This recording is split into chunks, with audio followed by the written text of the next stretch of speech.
Home YouTube channel subscribe பண்ணிக்கலனா உடனே subscribe பண்ணிக்கங்க. பக்கத்துல இருக்க பெல் பட்டனை கிளிக் பண்ணிக்கங்க. அப்பதான் நாங்க போடுற வீடியோஸ் உங்களுக்கு உடனுக்குடனே அப்டேட் ஆகும். ஹலோ ஃப்ரெண்ட்ஸ், வணக்கம். நம்ம இன்னைக்கு உருளைக்கிழங்கு போட்டு எப்படி கறி குழம்பு வைக்கலாம்னு சொல்லிட்டு அதை பார்க்கலாம். அதுக்கு முதல்ல என்னென்ன பொருட்கள் தேவை அப்படின்னா, நான் மட்டன் வாங்கிக்கிட்டேன். நாங்கள் 1 கிலோ கறி எடுத்திருக்கோம். உங்களுக்கு எவ்வளோ வாங்கணும்னு தோணுதோ அவ்வளோ வாங்கி வச்சுக்கோங்க. கறியை நல்லா வாஷ் பண்ணி உங்களுக்கு என்ன சைஸில் வேணுமோ அந்த சைஸில் கட் பண்ணி வச்சுக்கோங்க. இப்போ நான் 1 கிலோ கறிக்கு தான் சொல்கிறேன், எல்லாமே 1 கிலோ குழம்புக்கு. இப்போ எலும்பும் கறியுமா. இப்போ சின்ன வெங்காயம் இருக்கு பார்த்தீங்கன்னா, நல்லா ஒரு கைப்பிடி வெங்காயத்தை, சின்ன வெங்காயத்தை எடுத்து இந்த மாதிரி பொலிசு பொலிசா நறுக்கி வச்சுக்கோங்க. அரை மூடி தேங்காய் வேணும். பச்சை மிளகாய் ஒரு 7 பச்சை மிளகாய் எடுத்து வச்சுக்கோங்க. கொத்தமல்லி தலை எடுத்து வச்சுக்கோங்க. கொத்தமல்லி தலை நல்லா அரை கைப்பிடி எடுத்து வச்சுக்கோங்க. தக்காளி, பெரிய தக்காளியை 4 தக்காளி நறுக்கி வச்சுக்கோங்க. உருளைக்கிழங்கு நான் 1/2 கிலோ உருளைக்கிழங்கு வாங்கி தோலை சீவி வச்சிருக்கேன். அப்புறம் நமக்கு இஞ்சி பூண்டு பேஸ்ட் தேவை.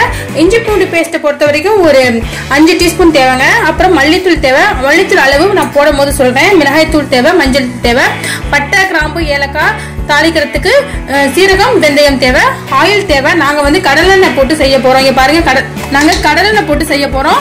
நம்ம இப்ப என்ன பண்ணலாம்னா, குக்கர்ல குக்கர் வச்சுக்கலாம். குக்கர்ல தான் செய்யணும்.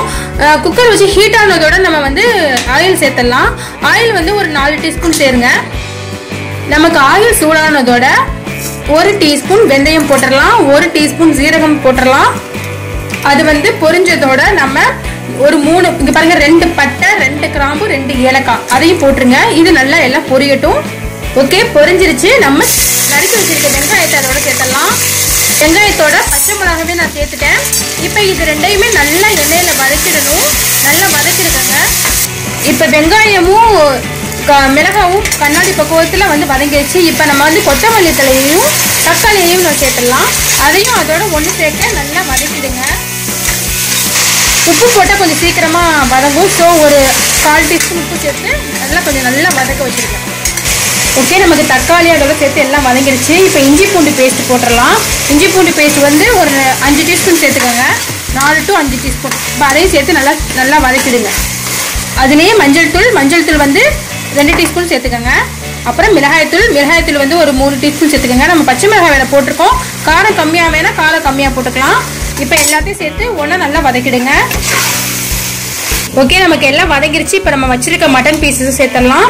அதாவது இது எலும்பும் கறியுமா உள்ள கறி. அப்போ தான் சுவையாக இருக்கும். கொழுப்பு, எலும்பு எல்லாம் போட்டால் தான், ஈரல் எல்லாம் போட்டு சேர்த்தா தான் கறி குழம்பு சுவையாக இருக்கும். வெறும் கறி மட்டும் இருந்தாலும் நல்லா இருக்காது. ஓகே, இப்போ நான் எல்லாத்தையும் சேர்த்துட்டேன். இப்போ அந்த மசாலாஸ் கறியில் ஸ்ப்ரெட் ஆகிற மாதிரி, நல்லா படுற மாதிரி எல்லாத்தையும் ஃபுல்லாக வதக்கிக்கோங்க. ஓகே, நம்ம கறியை நல்லா போட்டு வதக்கிக்கிட்டோம். இப்போ நம்ம தண்ணி சேர்க்கணும். அதாவது குழம்புக்காக கறியும் வேகணும். இப்போ நான் இதில் எவ்வளோனா 2 கப் தண்ணி ஊற்றுறேன். கறி முதல்ல நம்ம வேக வச்சுக்குவோம் விசில் போட்டு. இப்போ நான் 2 கப் தண்ணி ஊற்றிட்டேன். எல்லாத்தையுமே நல்லா கலந்து விட்டுருங்க. இப்போ நம்ம மல்லித்தூள் சேர்த்துடலாம். மல்லித்தூள் 4 ஸ்பூன். ஓகேங்களா, 4 ஸ்பூன் மல்லித்தூள். இப்போ அதையும் சேர்த்து கலந்து விட்டுருங்க. இப்போ நம்ம உப்பு சேர்த்துடலாம். நம்ம தக்காளி வெங்காயம் வேகிறதுக்காக ஒரு 1/2 டீஸ்பூன் நான் போட்டேன். மீதமுள்ள குழம்புக்கு தேவையான உப்பை நீங்கள் இப்போ சேர்த்துக்கோங்க. உங்களுக்கு எவ்வளோ தேவையோ அவ்வளோ சேர்த்துக்குங்க. இப்போ நான் 1/2 டீஸ்பூன் ஜீனி போடுறேன். எதுக்கு அப்படின்னா, ஜீனி போட்டால் சுவையாக இருக்கும், கறியும் சீக்கிரமாக வெந்துடும். ஸோ ஜீனி சேர்த்துருங்க. இப்போ குக்கரை நம்ம லாக் பண்ணிடலாங்க.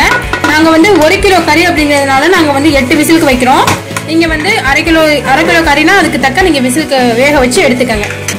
ஓகே, இப்போ 8 விசில் வந்துருச்சு. நம்ம குழம்பு கறி வெந்துருச்சான்னு பார்ப்போம். இங்கே பாருங்க, நல்லா கறி வெந்துருச்சு. கறி, எலும்பு எல்லாம் சேர்த்து வெந்துருச்சு. இப்போ நம்ம என்ன பண்ண போறோம்னா, நம்ம உருளைக்கிழங்கு போட்டு தானே குழம்பு நறுக்கி வச்சிருக்க உருளைக்கிழங்கு துண்டுகளை அதோட சேர்த்துருங்க. இப்போ சேர்த்து ஒரு விசிலுக்கு வைங்க. ஓகே, நம்ம உருளைக்கிழங்கு போட்டது குக்கரை லாக் பண்ணிடுங்க. குக்கரை லாக் பண்ணி ஒரு விசிலுக்கு வைக்க போதும், அதுக்கு மேலே வைக்கக்கூடாது. சரி, இப்போ உருளைக்கிழங்கு ஒரு விசில் வந்துருச்சு. நம்ம ஓப்பன் பண்ணி பார்க்கலாம். இங்கே பாருங்க, உருளைக்கிழங்கும் நல்லா வெந்துருச்சு. அவ்வளோதான். இப்போ நம்ம தேங்காய், நான் 1/2 கப் தேங்காய், 1/2 மூடி தேங்காய் சொன்னேன் பார்த்தீங்களா, அதை அரைச்சி பால் எடுத்து வச்சுக்கோங்க. அப்படியே சக்கையோட போட்டுறாதீங்க, பால் ஊற்றினா தான் நல்லாயிருக்கும். இப்போ அந்த 1/2 கப் தேங்காய் பாலை ஊற்றிட்டேன். தேங்காய் பால் ஊற்றுனதோட நல்லா எல்லாத்தையும் ஒன்று சேர்த்துடுங்க. இப்போ ஒரு கொதி வச்சா போதும். ஒரு கொதியோட அடுப்பை நம்ம ஆஃப் பண்ணிடலாம். இங்கே பாருங்க வியூவர்ஸ், குழம்பு கொதிச்சிருச்சு. நம்ம இப்போ அடுப்பை ஆஃப் பண்ணிடலாம். ஃபைனலாக நீங்கள் மேலே கோரியண்டர் லீவ்ஸ், கறி லீவ்ஸ், அதாவது மல்லித்தலை, கருவேப்பிலை தூவி விட்டுக்கலாம். கருவேப்பிலை இஷ்டம்னா தூவி விட்டுக்கலாம், இல்லைன்னா மல்லித்தலை மட்டும் தூவி விட்டுக்கோங்க. அவ்வளோதான், நமக்கு சுவையான உருளைக்கிழங்கு கறி குழம்பு ரெடி ஆயிடுச்சு. நீங்களும் செஞ்சு பாருங்க. இது சாதத்துக்கு, பரோட்டாக்கு, சப்பாத்திக்கு, இடியாப்பத்துக்கு, தோசைக்கு, இட்லிக்கு எல்லாத்துக்குமே ரொம்ப சாப்பிட சுவையா இருக்கும். எல்லாரும் விரும்பி சாப்பிடுவாங்க. ஓகேங்களா? இந்த வீடியோ பிடிச்சிருந்துச்சுன்னா எங்க ஹோம் டிப் சேனலுக்கு சப்ஸ்கிரைப் பண்ணுங்க. தேங்க்யூ.